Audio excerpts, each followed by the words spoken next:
ṣé gan, mo dúpẹ́ lọ́wọ́ yín, mo dúpẹ́ lọ́wọ́ gbogbo àwọn filmmakers pátápátá, àwọn èèyàn mi nínú industry onítíátà, mo máa dúpẹ́ lọ́wọ́ yín. Onítíátà máa ń bí sí i. Jẹ́ kí n bọ́ṣọ dúpẹ́.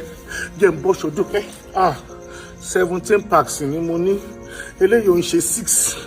Jẹ́ n wọṣọ, ní sùúrù ẹjọ́, ẹ jẹ́ kí n wọṣọ bò padà, thank you so much. Mo dúpẹ́ lọ́wọ́ gbogbo yín. Láti Èkìtì, láti day one tí bàbá yìí ti kú, ẹ ti ń wá sílé, tẹ́ ti wá ń kí wa, tẹ́ ti wá ń kí gbogbo family. Lórúkọ gbogbo ẹbí Adékọlá pátápátá, mo dúpẹ́ púpọ̀ lọ́wọ́ yín. Ẹ ṣé gan. Àti gbogbo àwọn ọ̀rẹ́ mi tí ò kì í ṣe onítíátà náà, mo dúpẹ́ púpọ̀ lọ́wọ́ yín. Ẹ ṣé gan. Ẹ rí pé mo ti ń wọ emotional, mo ti ń wọ emotional. Ẹ ṣé gan.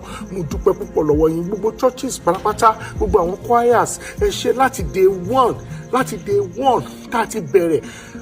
8 days la fi ṣe ní Thanksgiving. Ẹ ṣé. Mi mọ bí mo máa dúpẹ́ lọ́wọ́ yín tó. Ẹ ṣé gan. Mo dúpẹ́, ẹ ṣé. No, máa padà bọ́ṣọ yẹn. Òdì gan mo wọ̀ tẹ́lẹ̀. Mo ti pákàn fún yín. Ẹ ṣé gan. God bless you. Ọmọ rí ló máa gbẹ̀yìn wa. Àmín. Ẹ ṣé.